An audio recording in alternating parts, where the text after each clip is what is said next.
Okay. Well, welcome everyone to our Rectangles of Love as we gather around the hearth fire. This is our final day of our 7-day series. And actually, I'll miss our gatherings. Um, it's been wonderful meeting those of you that I haven't known, and I really have appreciated the community that we have formed here. That's very precious to me. Today's topic is faith and hope. Faith that we will succeed in spreading light, peace, and love throughout our world. And we'll follow the same general format as we usually do, with Merida and Jamal leading us. So I'll turn the program over to both of you. Thank you. And I know that, Brother Steve, you had some comments on faith also. So maybe we can start, if you don't mind, with some understanding of what faith really is. And of course, it encompasses hope, and some say also trust. You know, I'm a Bengali from Bangladesh.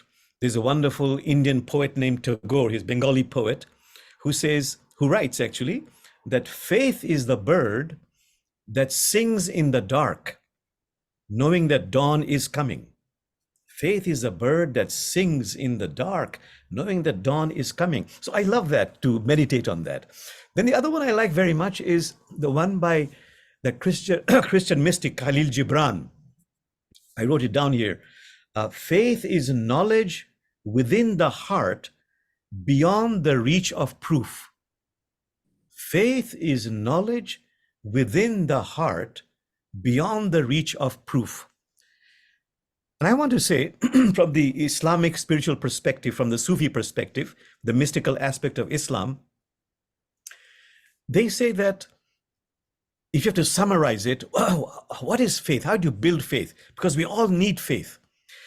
Faith is moving from borrowed certainty to inner knowing. Moving from borrowed certainty to inner knowing. So it's a process. And I like what the Quran says. Quran says that there are 3 stages of faith. The first one is called ilmul yaqeen, faith based on hearsay. I hear from my parents, from my teachers, from my religious authorities. That's hearsay. The Quran says that's not enough. You've got to go deeper. The next stage is ainul yaqeen. Ain means eyes. You witness. You experience. That's a second stage. You've got to get involved and witness and see how it resonates within you. The third one is haqq al-yaqeen. Haqq means the truth emerging from inside of you. You have to experience it. You've got to taste it. So I like the example the Sufis give of the beautiful flame of a candle and a moth. The moth first hears, there is this beautiful divine flame. Then it sees the flame. That's the second stage. And the third stage is, it goes near the flame, it feels the glow, it experiences the flame. That's the third stage. I'll end by saying, in the Native American tradition, is similar. They say, when I hear something about faith, I remember about faith. Then when I see it, whatever it is, I understand it. The next stage is understanding.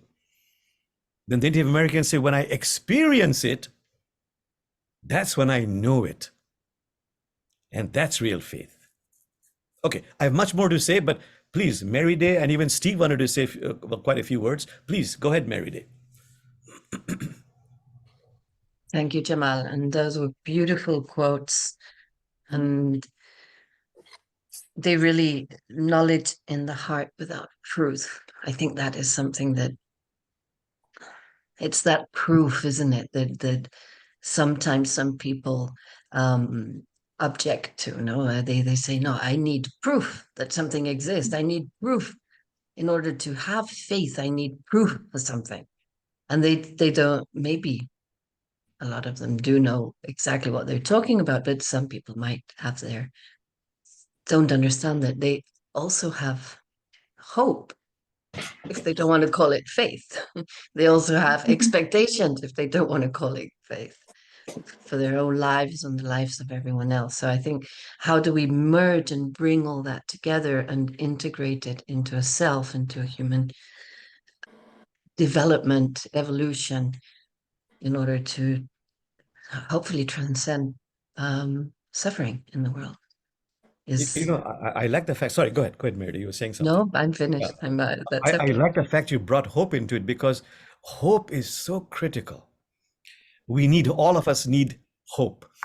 I love that mullah story, that fictional character, the mullah. You might find it a strange story, but it has a lot of depth to it. The mullah is in India. In India, they travel a lot by train. That's a fictional character. And he sees a ticket conductor coming. The ticket conductor is coming. So what does he do? He looks in other people's pocket for his ticket. He opens their suitcases to find his ticket. They're saying, Mullah, what are you doing? He says, oh, I'm looking for my ticket. So why don't you look in your own pocket, in your own suitcase?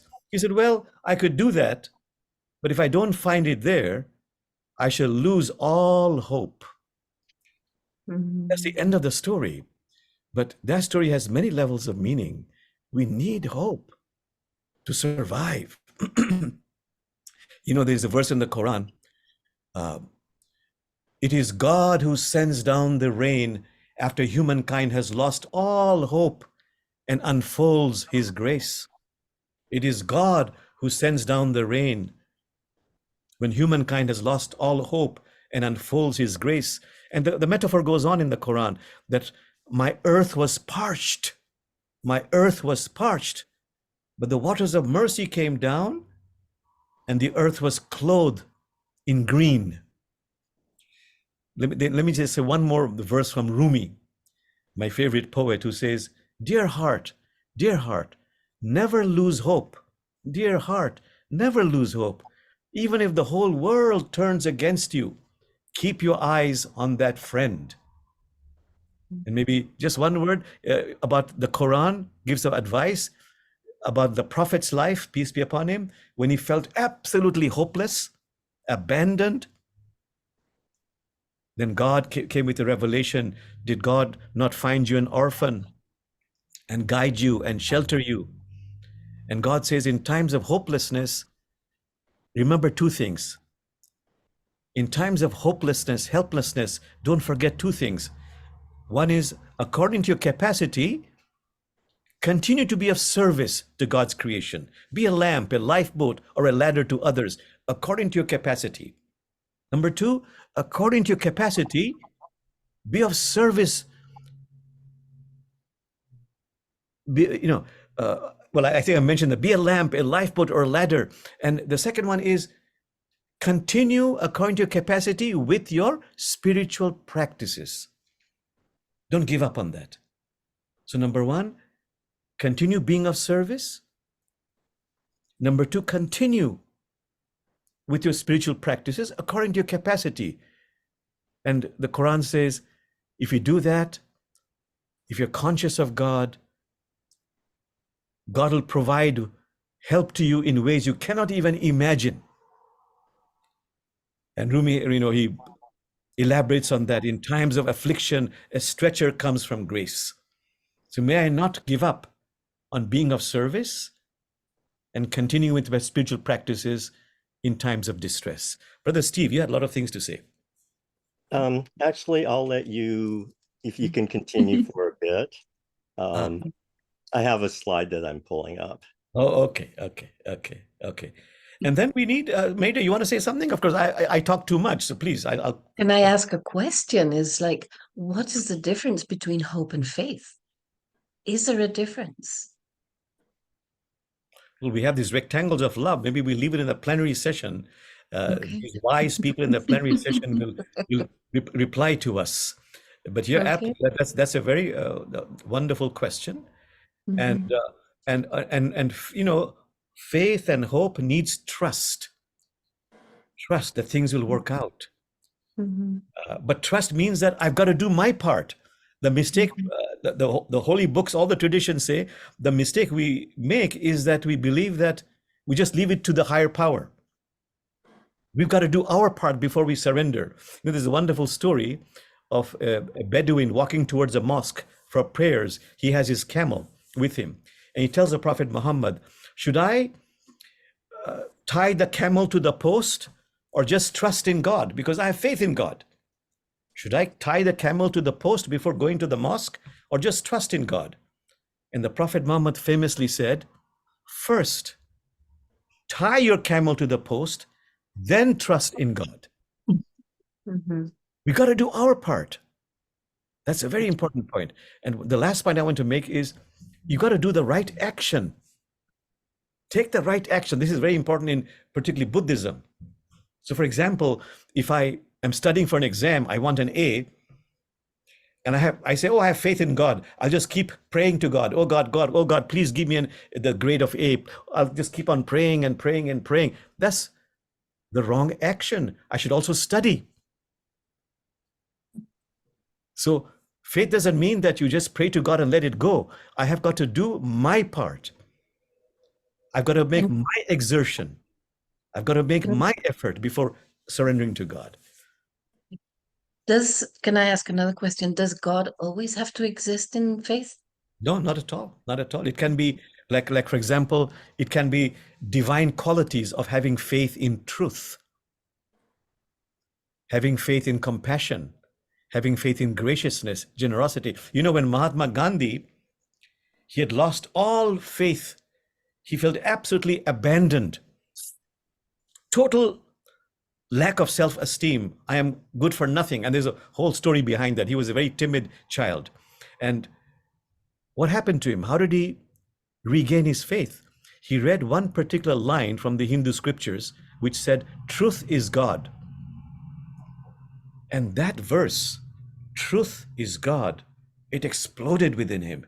So if I am truthful, I begin to acquire God, goddess-like powers. He had faith in that.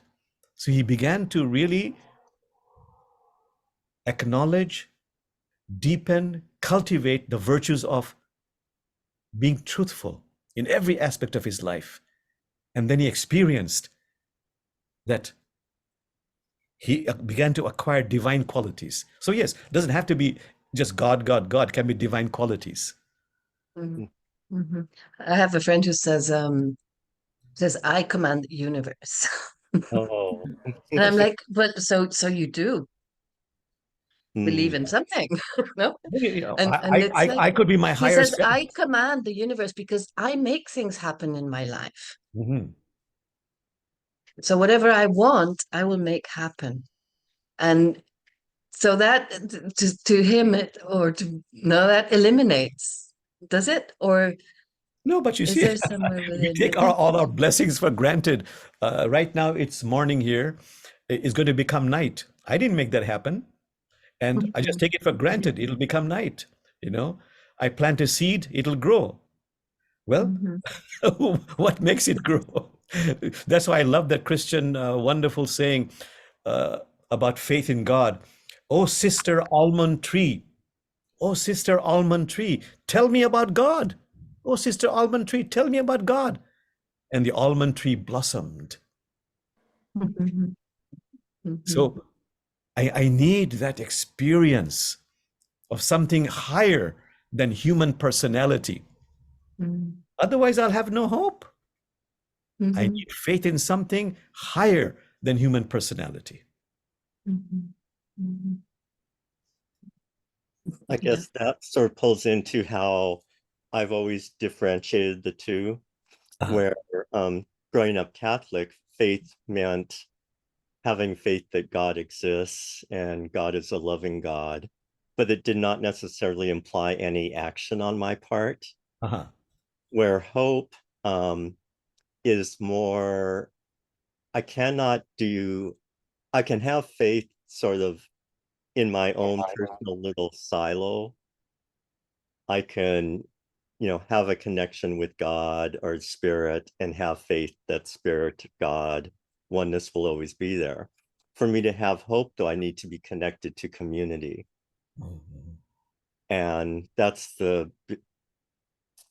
how I think of the difference is Yes. Uh-huh. if I was alone in the universe, it'd be very hard to have hope or, to not have a group of people, a community who could support me. Hope would be very challenging, but I could still have faith. Ah, but having faith and knowing that there is hope, it's a process. Like we were saying, in Mm, this in the Islamic tradition, they say it's a process to move from borrowed certainty to inner knowing. So I have to, that faith has to emerge from within me. It just cannot be based on hearsay. mhm, That is not real faith, and that will not give me hope. Mhm. It'll break down very fast unless I have a taste of the fact that when I have faith in something higher than human personality, it genuinely gives me hope.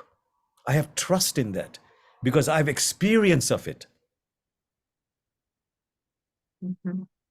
When I have Mhm. experience, as a Native American say, then I know it.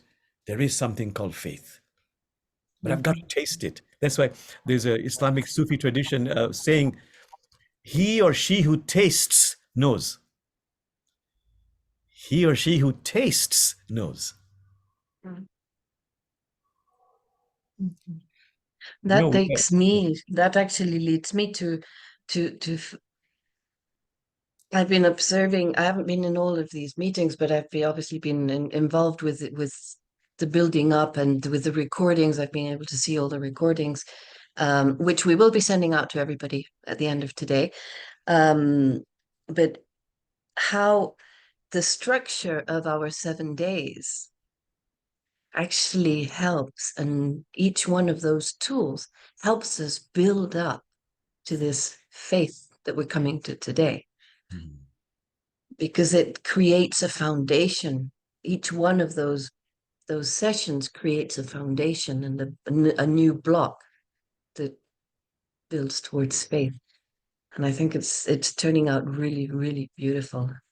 beautiful, beautiful. So let's do one thing, if I may say, since we have just a very short time before we get into the breakout rooms. Um, we're doing fine time-wise. we're doing fine. Okay, okay. Yes. So shall we do a meditation or continue the discussion?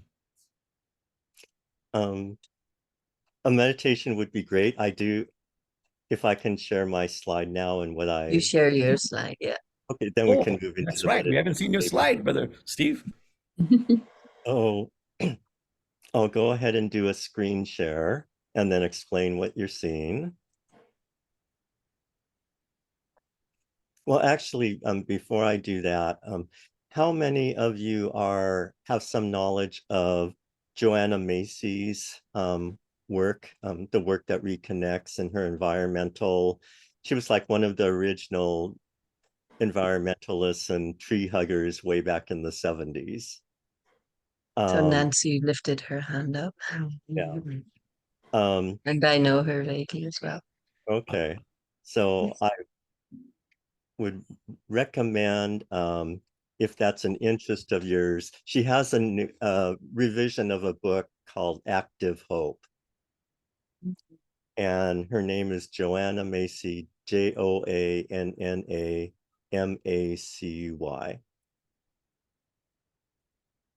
And I would highly recommend, especially if you need any hope, um, checking out the website for the work that reconnects.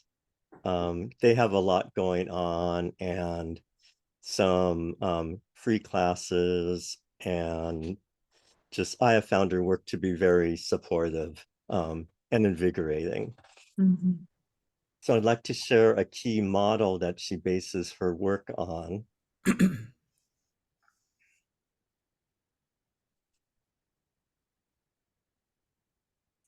And this is the spiral of the work that reconnects.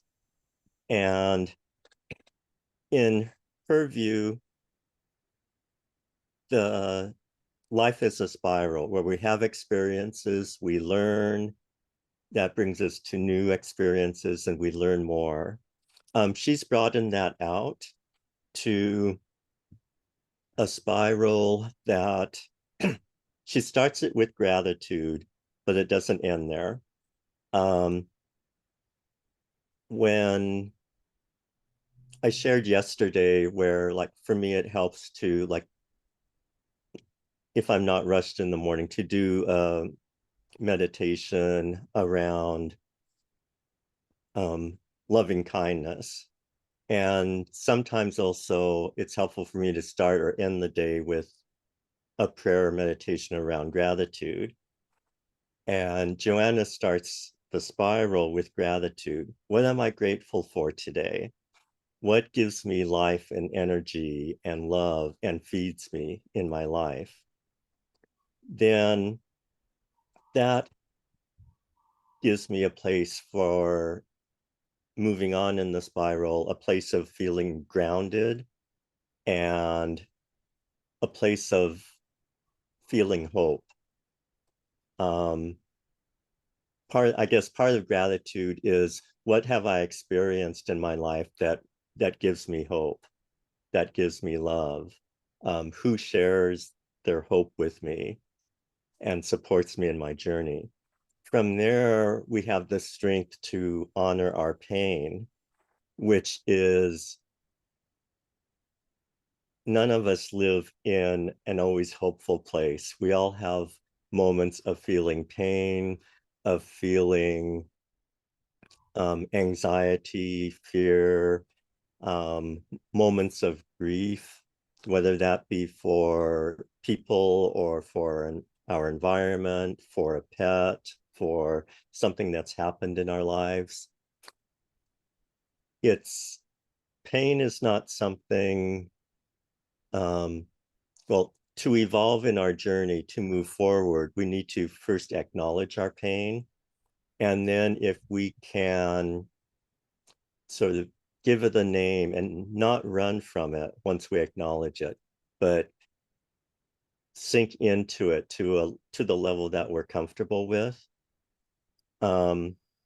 we can move forward and we can move through that pain.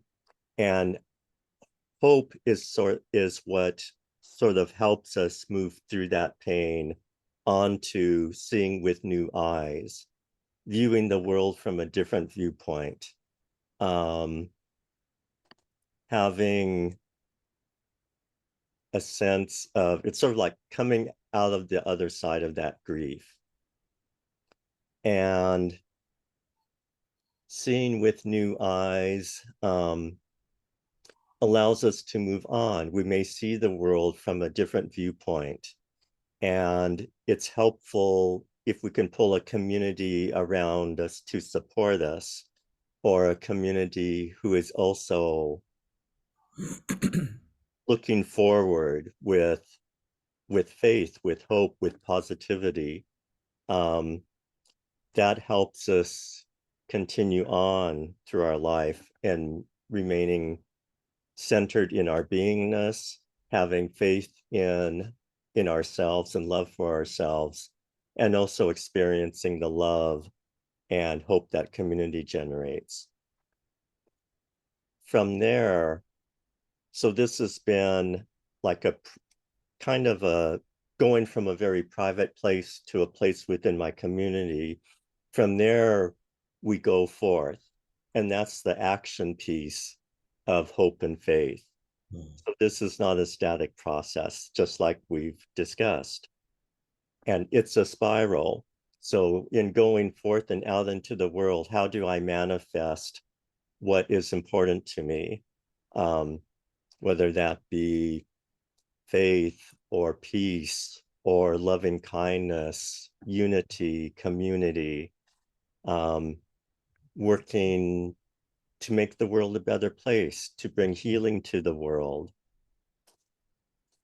That's what going forth is about. Then from going forth, we can continue on in the spiral to having more gratitude, in gratitude for what we've experienced. And the spiral continues throughout our lives. And I have found this model to be really valuable. It's very beautiful, Steve. Very beautiful. Beautiful. Can I just make a few comments, if I may, Brother Steve? Certainly, yes, please. It boils down, yeah, it boils down to, again, the faith growing from experience. So what is the faith I have that if I practice gratitude, it'll bring me joy in my life, bring me happiness? You know, we've been studying this Book of Joy by Desmond Tutu, Dalai Lama. Another book we're studying now by Oprah Winfrey and Arthur Brooks, a Harvard professor. And in both the books are saying, if you have to choose one particular divine quality to find happiness, choose gratitude. But we all know that, you know, if I'm grateful, things will improve. But they're saying, don't rest just in that knowledge that it is beautiful. You've got to cultivate it morning and evening. Morning and evening, at every point. Write down what are your blessings, look at it. And there's a whole practice that changes the wiring in the brain. If you keep on cultivating it, you know, in the Quran, there's a verse that everything which exists in the heavens and earth is expressing praise and gratitude to God. So when I express gratitude, I join a cosmic chorus and I become uplifted. But I've got to do it continuously. Quickly, I wanted to say the second thing you mentioned in that diagram, Brother Steve, honoring our pain. That's something else that these two books talk about. We'll all have pain in our lives. It's a world of duality. What creates happiness is by experiencing the pain and reframing it.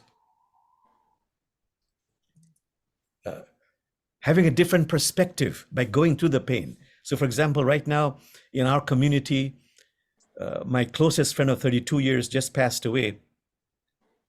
Great pain. But as I go through the pain, I realize time is precious. Death is inevitable. Everything of the created world is impermanent. That knowledge changes my perspective. So I like that very much, Steve, with the diagram you drew, but I have to go through my experience. Well, that's the end of my sermon. Please, Merida, say something.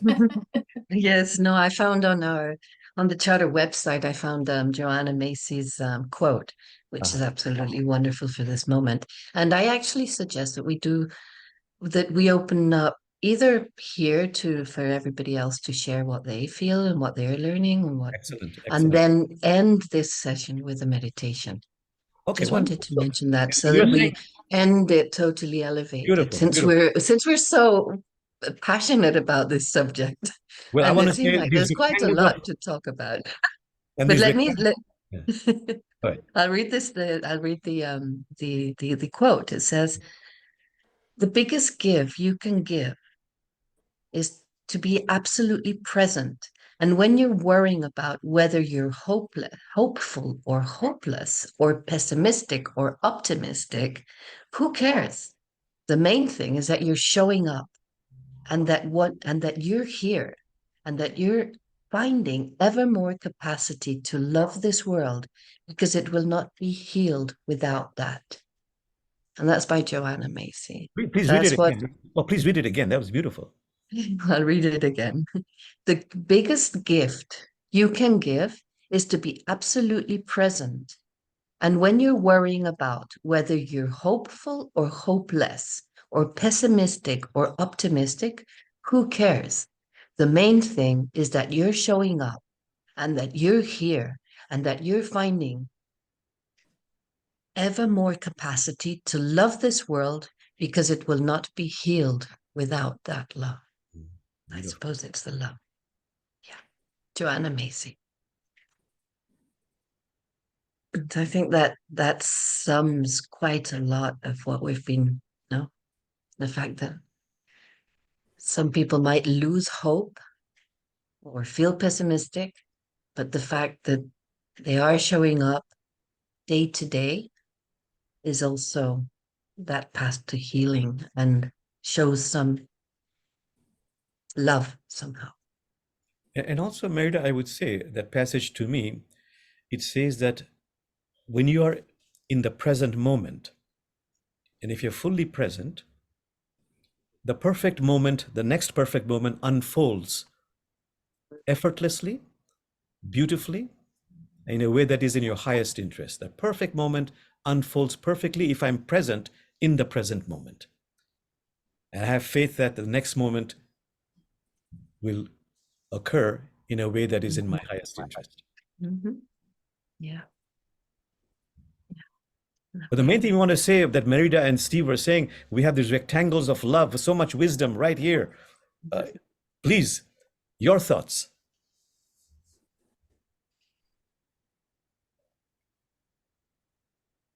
I'll share two things quickly, if I could.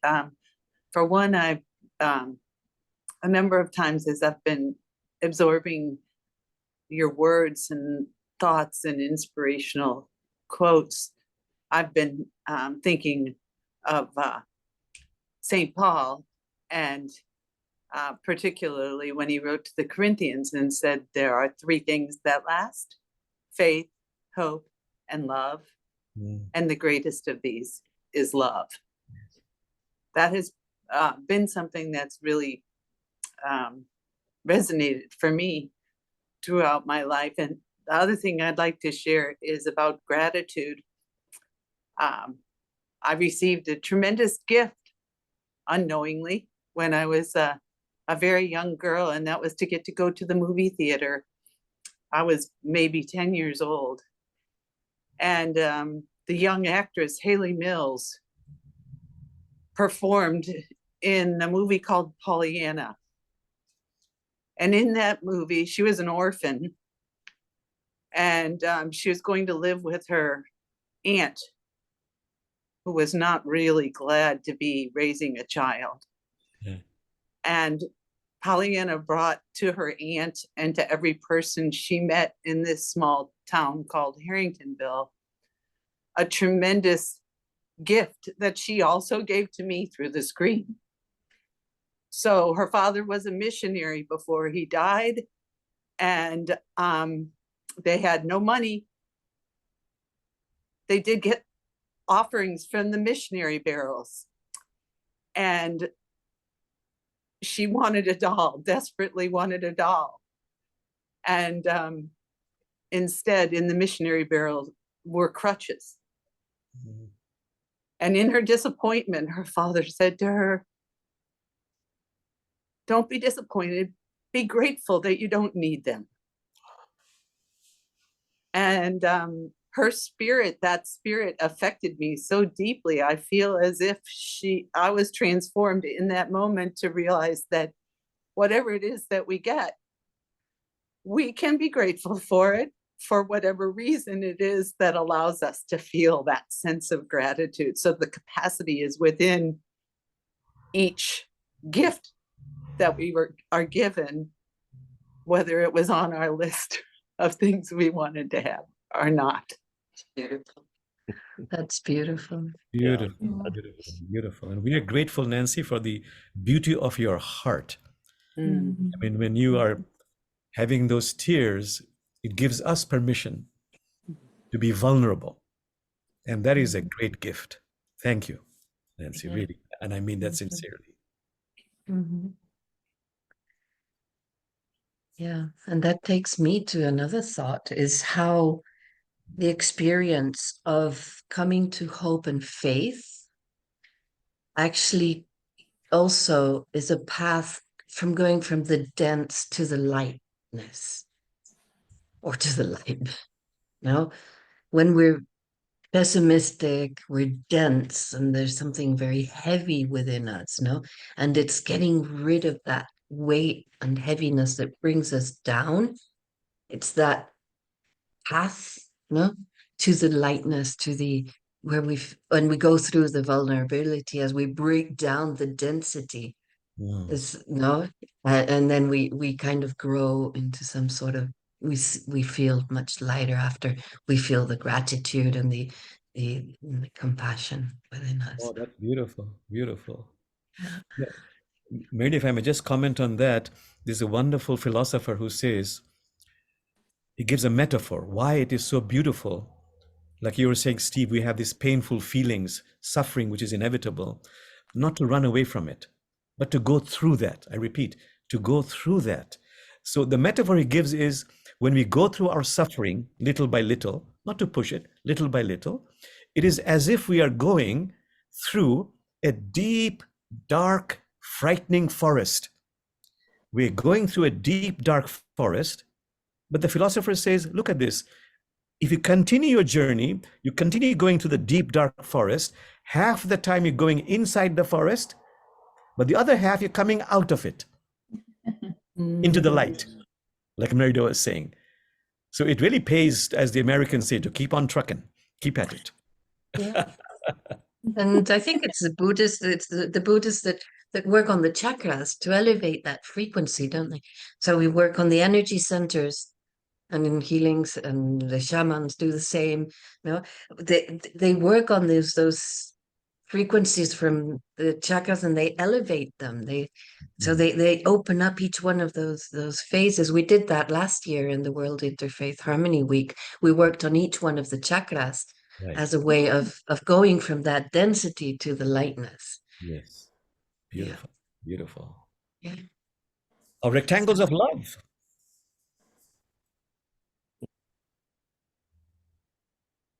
How are you feeling about all this? What's faith to you?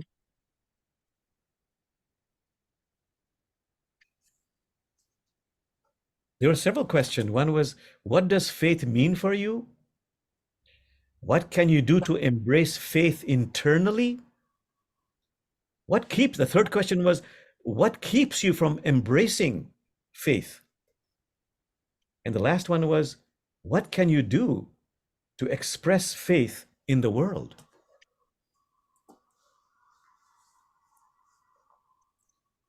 And I did modify the questions some, Brother Jamal, and Oh, sorry, yeah. put those in the chat. Uh-huh. And you put then, them in the chat. Okay. yes, yeah, as well. Steve, would you like to show do you have a slide for it? Okay, yes, I do. And we can give a couple of minutes and they can maybe write things down and then share. And then share. And we won't do breakout rooms because we're a nice Okay. group here. Yes. Yeah, feel free. Let's open this up to hearing your thoughts, everyone's thoughts. If you're still wanting to jot down, thoughts, responses to the questions, that's fine. But we would love to hear from everyone here. And I'll stop the screen share now. And the questions, as I said, are also in the chat.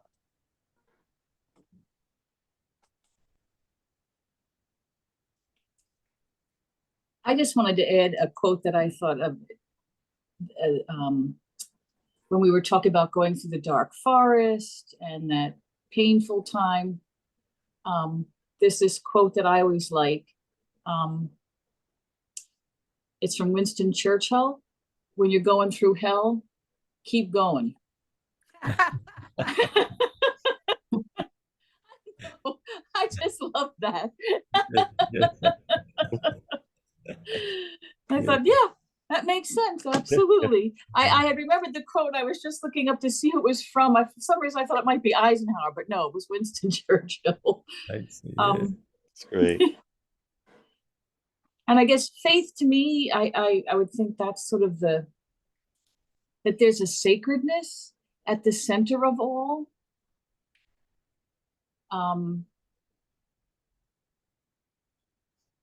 And what can you do to embrace it? I would think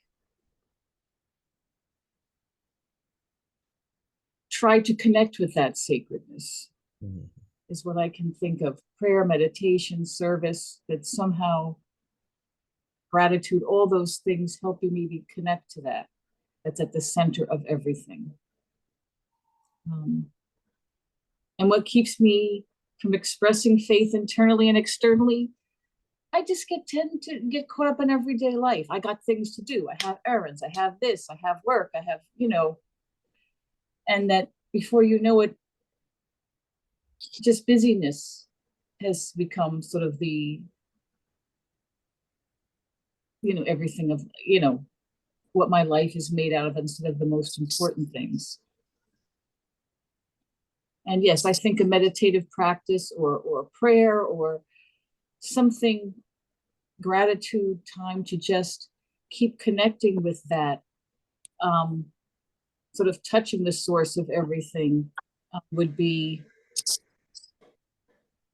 help.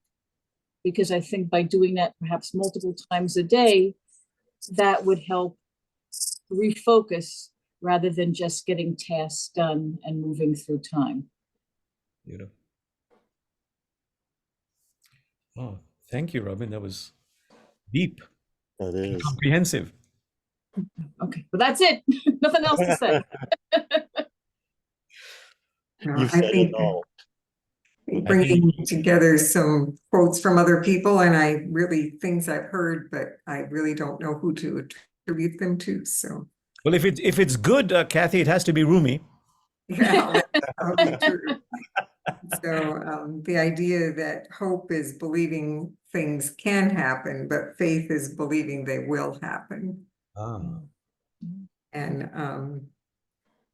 so I read this just fun book called The Maid, and the grandmother's wisdom in there is everything will work out in the end, and if it doesn't, it isn't the end. Well, say it again. Say it again, Kathy. I like that. Say it again. I'm not sure it's perfectly a quote, but it's everything will work out in the end. If it doesn't, it isn't the end. But I think some meditation or some way of finding a way to keep yourself intentional. I think the key is being intentional about your thoughts, words, and actions. Wonderful. Yeah, that's good.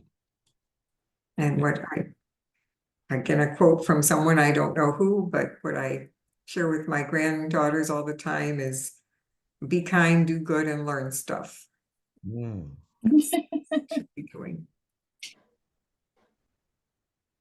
Lovely. Thank you. I wish that was the motto of our nation. Yeah. Kind and good and learn stuff.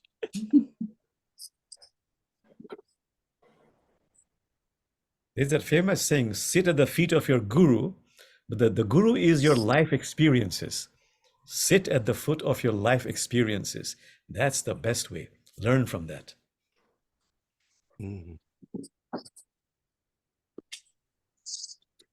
Thank you, Kathy. Yes. That was beautiful, Kathy. Thank you. And Robin. Anyone else? Samina or Alex, would you like to join in? Yeah, I was thinking about it. I just missed the initial part. Hi, everyone. Hello. Hello. Let me open the camera also so that I'm not good at these things. Good. There Wonderful. you are. Yeah. Nice to see Okay, you. so Samina. so it's a wonderful group, and I just in the middle somewhere I entered the group, and I'm very happy that I'm here. And it's very difficult for me to squeeze this time out of my schedule, but I did it because I wanted to. So coming to the question, let me get to the question. Hold on. What does faith mean for you? I think if we have a conviction of finding the truth, you will get there. You will have good faith in yourself and in the space and time that you're in. You can have any religion, any race. You can have any kind of belief system. But if you are looking for the truth, you'll ultimately find it. This whole thing is devised by someone. So you can call it anything. You can call it God, you can call it Allah, you can call it Krishna, you can call it anything, you can call it nothing. But the truth of the matter is there. And anyone who's looking for it will find it. But the only thing is you have to be true to yourself and true to the environment that you're living in. So if you are doing things in good faith, you will get there. So, and faith gives you hope. If you have a good belief system, if you believe in yourself, you are doing the right things, the right time, the right place, there's no stopping. The troubles that people have, this is a normal phenomena of the world. This is going to happen to you this way or that way. It's going to happen. This is how the universe tests you. This is how it is. It is designed like this. So if you're a truth seeker, you're looking for the right answers to your questions, you'll get there. I remember I had a big family, and I'm so thankful for that. And now all my sibs are all well set everywhere in the world, and they're all good. So thank God for that. So, but when I was little girl, I was very curious and anxious to find the right answers. I used to think, why am I here? What am I doing here? What is this thing? So I'm still looking for answers. But now I have faith, and I have hope, and I have love.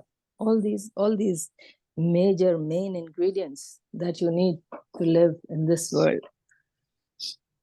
So I can go on and on, but let me stick to the questions. Hold on.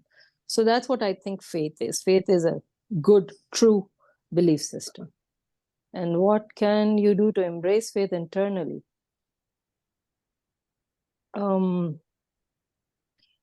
If from your heart you are trying to figure out the truth in your environment,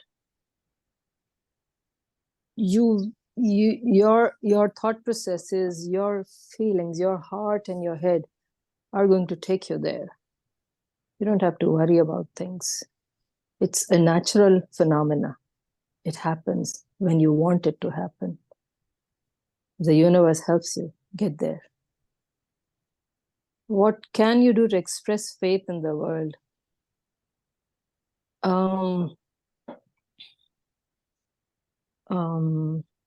So this is, if you think about humanity, if you think about humans, we are all a net. We are all dependent on each other. It's not just your family. It's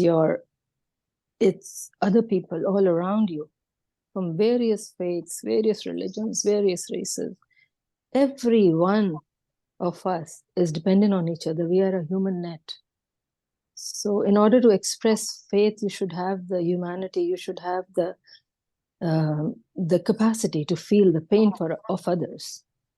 The reason that all of us are in this group is because of the compassion that we feel in us. What keeps you from expressing faith internally and externally?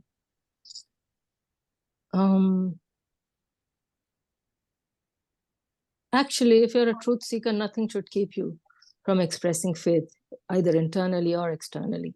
But it does not mean you if you don't like somebody's comment about, if you think that a person is deceiving you or saying not true things, or if it interferes with your faith, you go ahead and fight with them.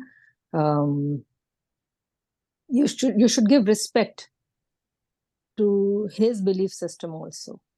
So if we deal with each other with respect, and we deal with each other in good faith, then that should help us from expressing faith internally and externally. Internally, I would say um, those meditative practices, those are very helpful. And that kind of, I don't know, I feel that it gives you some power inside. So you feel good inside and you feel confident. So confidence matters. If you're a truth seeker, if you are going for the right things, if you are, it's not just the thought process, it's actions also. You should do things in action, like you should help people. Giving a little advice is good enough if you can't help him materially or financially or otherwise. So those things will help you from not being able to express faith. One should be able to express. I don't know, I may not be very articulate on this. I may not be able to express it, but I'm just hoping that you understand what I'm trying to say. Basically, it's a process of finding truth. And truth is only one. Lies can be 100. Truth is only one. And a person who wants to find the truth will find it, no matter what. How might a meditative practice aid in your expression of faith? Oh, it helps a lot. So the last time, yesterday, when we were doing with Steve, that was so good. And I really felt energized and I felt my confidence rising up. So it's important that you have that kind of feeling inside, and meditation helps a lot. And no matter what you're doing, you can be meditating in any ways. Like I have done everything, almost everything. I have done yoga. I am a Muslim. I pray 5 times. That helps me. And sometimes if I get up at night and I'm not sleepy, I get up and pray again. So it may be for like 2 minutes, but it helps. So those are the things that the meditation does help, and all kinds of meditation. There are so many people, so many different versions, so many different kinds of meditations, but because they are all truth-based, because we need to find us inside. The problem with the world today is we don't stop. We don't listen to our internal voice. We don't quieten our mind. We can't quieten our mind. That's what the problem is. So if we can convey this to people, that stop. Don't just keep going like an animal. Stop and listen to your heart. Feel your feelings. Do proper actions. These 3 things are very, very important. I am a very big believer of head and heart and hand. So you just have to have that balance and that confidence and that truth-seeking capability and the drive to get there. And you can't be nasty to humans. You can't lie. You can't treat people badly. And at the same time, you say, oh, I'm good, I'm nice. You can't do that. You have to have your humanity. I'm sorry, I just kind of got driven into it. That's great. Yeah, thank you for sharing with us, Samina. Because Samina sounds like me. She's a preacher. She preaches very beautifully. Oh, that's great. I'm a teacher. I think that's why I have that thing. I'm a doctor, and I've been teaching all my life. Wonderful. Now I am a clinical researcher. Oh. So yeah. So this is what I do. Thank you. Can I ask you a quick question? Are you from Bangladesh? Where are you from? Pakistan. Pakistan. तो आप उर्दू बोलती है? Yep. अच्छा. Wonderful. Because I have some relatives whose names are Ahsanullah. I'm from Bangladesh. But wonderful to meet you. Yeah. Thank you. I'll tell you more about my background, but I think this group is not for that. So But we'd love to connect sometime with you. yeah, sure. Yeah. That's why I'm here. I love this group. I would love to connect with this group, and compassion is something. I'm actually reading a book by Karen Armstrong, Oh. 12 Steps to Compassion, right, these days. And I'm always reading something. This is my habit. So I've been giving exams all my life, and my children keep saying, Mom, you're still giving exams. I said, yes, this is what I do. I love reading. So, Beautiful. Karen Armstrong said that compassion is the basic thing, is the basic idea which keeps the humanity together. And if we talk about religion, we are just going to end up bad. So don't talk about anything that creates a misunderstanding. We are all humans. We all need each other. Yes, yes. So we should rise above our nitty-gritties. We should help each other. Yes, I mean, And we are that's why believers. we are here. Yeah, we are believers. Thank you. Thank you. Yes. You've said it very beautifully. We also have Alex and Nancy. You might want to say something too, please. Alex and Nancy, Okay. Can I go? please. Yeah. Yes. So, to me, what does faith mean to you? Back in the 1988, that was when I was age 6, I connect faith with the 4 American women and 2 American men who were running the orphanage home. This is the orphanage home that was caring for over 400 children who were fleeing war and who were displaced. So to me, faith, I begin to make a connection of love, of care, of protection, of support by these ladies and gentlemen who were there for me at a very vulnerable age, who showed me compassion. So I connect my faith with that. What can you do to embrace faith internally?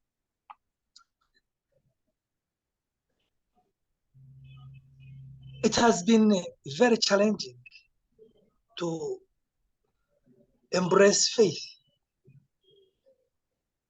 because as we grew up, the Americans had to leave the country back to their homes, and then the orphanage closed. So we were in schools, and the schools here are very different because we have the religions, Catholics, Protestants, Muslims, Pentecostals, everyone preaching, everyone passing a message of what God should be or what God is. And to me, it has been difficult to get all those connections in order to embrace love, to embrace care, because we are being divided every day. Somebody comes and says, oh, for me, I believe this is X. Another one says, this is Y. Another one says, this is Z. So we have a fight. And at the end of the day, we are confused. But to me, the faith I got at the age of 6, 7, 8, and 9, when I was being cared for, when I was loved, when I was protected, it means, and it stays in my heart. What can you do to embrace faith?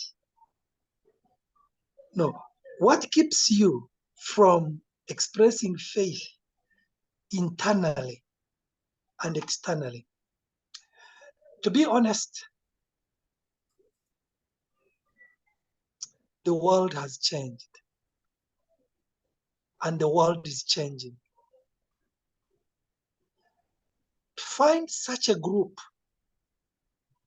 like at this World Interfaith Week, find such a group in my country, a group that is open, a group that gives space to all religions to discuss, to disagree, to respect, to give respect to each other. It still remains a challenge. I keep praying to God and yearning for more, that may this spread, how can we help this to spread in the world?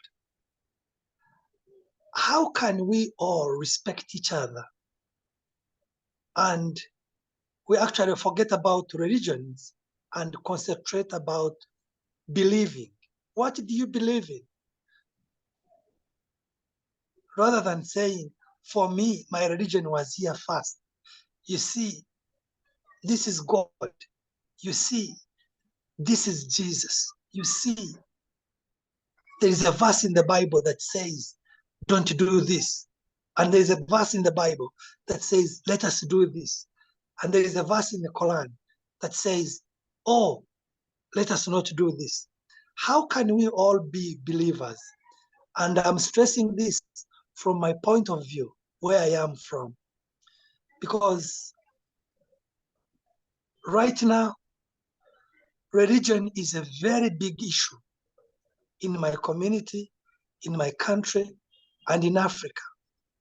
Like, there is a lot of unknown. And very many people actually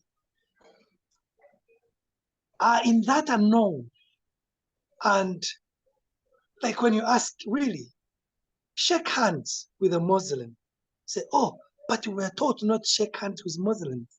To me, that is very bad.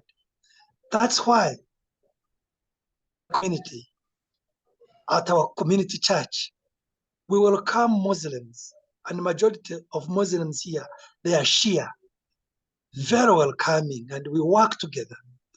We welcome Pentecostals. We welcome Catholics. My background is Catholic, even though I have really turned to be more or less of neutral. I'm going to a neutral religion if I can find it or if it is there. But I'm happy it is here with me, where everyone gives respect to each other. So what we do at our community church, we meet.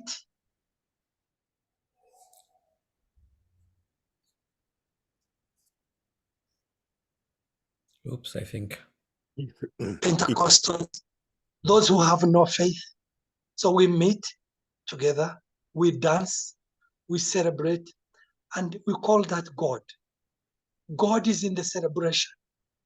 God is in us shaking hands. So that's what I am doing. That's what I'm trying to do, to press faith to the whole world. And lastly, challenges will always be there. Like as I speak right now, in the community clinic, we have so many challenges. We have power cuts, we don't have a generator, we don't have solar. But that does not stop us from loving each other, supporting each other. Now I'm going to light a candle. Then we shall be giving some treatment to children on a candle. We have not enough light, but we keep smiling to each other. We keep strong. We are strong without religion.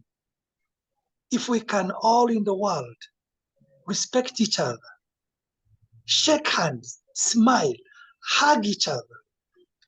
So I will never forget the faith I received at the age of 6 in 1988 by these Americans, the 4 women and 2 men who protected us from bullets, from fighting, who cared for us, who bathed us, who gave us food.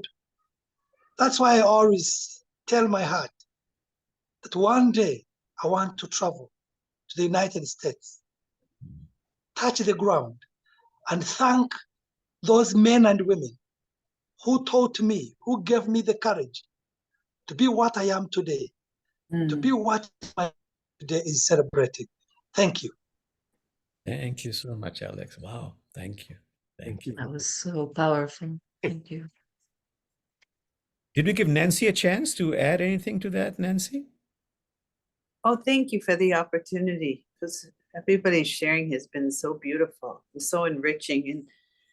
And in my lived experience, I just want to add that for me, faith is this deeply held belief that if I am present, attentive, and self-aware, what happens next becomes what feels right. And I feel that I can go forward with confidence because I'm clear and I'm feeling supported at the same time. So someone used the analogy of a net. For me, my vision is that of a hammock. Wow. All of my life experience woven together, looking at it at the feet of my experience. What can I learn? And then linking that in a meaningful spiral. I'll go back to Pollyanna for just a second, if I could, because what she named that behavior that she practiced, she called the glad game.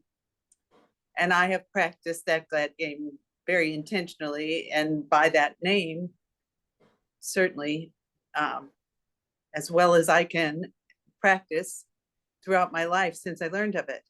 And I have been blessed with 2 daughters, and they are tremendous gifts in my life. My younger daughter in particular, as I think of Joanna Macy's spiral of gratitude there that you shared with us, Steve, and that image that comes to me, because having taught this practice to my daughters, led my younger daughter, who's 29 years old, half a dozen years ago for my birthday, she wrote me a song called The Glad Game. And she articulated within it the gifts that she's received by virtue of me being her mom and teaching her that practice of gratitude. So to me, that feels like a part of the spiral. And also as a part of her own growth, she's become a birth through death doula. And she got to go last summer to Ireland. And she got to sit at Elizabeth Kubler-Ross' table and have conversations with a dear friend of Elizabeth's and study and learn about grief. And as I saw that part of the pain, I thought, and now she's teaching me about how that can inform me and help me become a person who moves forward in my own spiral on that end. So I'm immensely grateful for that visual that you shared, Steve, because it is helping me, and I think will continue to help me as I practice. And practice, right? And it does make perfect, because somebody in the dictionary put the first definition of perfect as flawless. I ascribe to the second definition of perfect in most dictionaries, which is exactly as it should be. And that is a sense of that provides me with a sense of peace and an ability to accept, and that God, serenity prayer, God grant me the serenity to accept the things I cannot change, the courage to change the things I can, and the wisdom to know the difference. So all of this is just allowing my sense of self to become more clear, and my acceptance. And that's part of what I am challenged with, the expressing my faith between distractions, concerns about my ego and not wanting to be ego informed at all, and putting that right down. And then the ability and the strength to be, as we talked about a little bit earlier, vulnerable, because that, I think, allows us to thrive as individuals. And in my experience, sharing my vulnerability has provided a path for a number of people to feel comfortable in sharing their own. And in that, we link again more tightly with our common humanity, whether it's rectangles of love, or if somebody's sitting here actually in my living room where I can give them the real hug, you know. So thank you for this experience and sharing all of your wonderful gifts with me, which I take into my heart and allow to process through, so that they can become the great gifts that you've meant them to be. Wow. Thank you so much. Thank you. Thank you. Thank you. So, Brother Steve, do we have time just for a 3-minute meditation? We have time for a 6-minute meditation. Oh, okay. And we can go over the Or- hour. This is or- going to be recorded for those who missed it, and they can Yeah. pause it whenever they want. So. I mean, Sister are Mary, people, yeah, are is there something you people- wanted to say? Sorry, what, Steve? who's first? Are you willing to stay like an extra 5 or 10 minutes? Is that okay? We just have to be careful. I know some of us, like me, are in the peace game, and that's at noon. Yes. So we Yes. gotta have I would say let's just stay 3-4 minutes, you know. Yeah. Oh, okay. Yeah. Lovely. Can I share just one quick thing that came to me as people were talking? So a phrase came to me in terms of what can you do to express faith in the world? And the phrase that came to me was develop an attitude of gratitude. Oh, And flushing that out a little bit more, develop an attitude of gratitude, which propels me forward to see the world through the eyes of love, light, and hope. Beautiful. And I've seen that expressed by all of you over the course of these 7 days, which is very lovely. So yeah, thank you for all your sharings and for being here. And Okay. thank you, Steve, for guiding us through all of these, navigating us. Thank you. Yeah. thank You've you done for a this wonderful job. Yeah. Truly remarkable. Sister Mary, anything you want to say? Mm. I'm very grateful and thankful for this experience. I've learned so much, and I just vow to continue the work that I'm doing, and be consciously work on what I'm doing to bring awareness to myself and to others about how much we could do for each other. And that's where I want to be. Thank you. Thank you so much, Sister Merida. So let's just do a short meditation, not more than 3 minutes, 4 minutes. But I just want to say a few words. To build faith, all the traditions say, practice silence. You can build faith by simply becoming still. But then I love the definition of mystics who say, what is silence? Silence is not the absence of sound. It is the absence of the little self, the I, me. That's one. Second one is Silence is the language of God. Everything else is a poor translation. Silence is the language of God. This is Rumi. Everything else is a poor translation. Another one I love by Rumi is, in silence, the branches of your intelligence grows new leaves.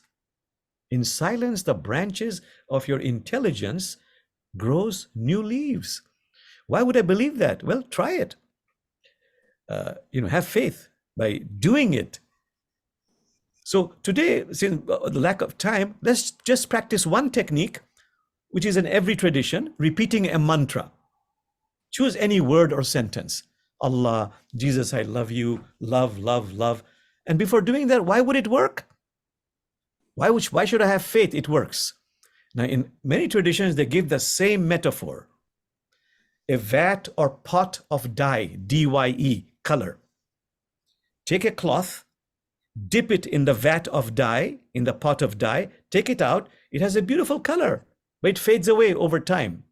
But what happens if you dip that cloth in this pot of dye again and again and again and again and again and again and again? There comes a time it becomes color fast. So when I repeat a mantra, a sacred mantra, again and again and again and again, there'll come a time it colors me. Why should I have faith? Try it. Okay, so choose a mantra, any mantra. And now close your eyes. And let's go into silence. Maybe one technique is, again, in all the traditions, please focus on the nostrils and then be present with the breath as we inhale and as we exhale, just this much. Being present with the breath, moment to moment, just this much.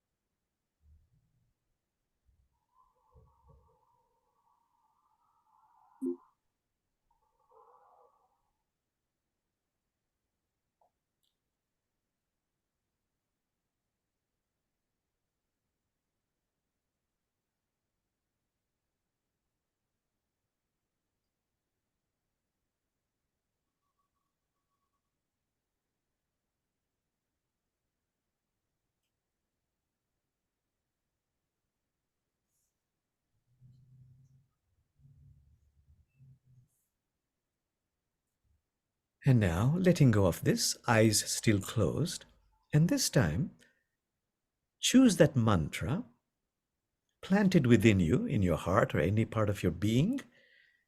Focus on it and just repeat it again and again and again and again and again. And if you usher into nothingness, stop saying anything at all. And as soon as thoughts come in, images come in, refocus on that mantra and repeat it again and again and again and again. Let's start that process, focusing on the mantra and saying it again and again.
now, my friends, bringing this to a close, becoming still, ever so gently coming into awareness.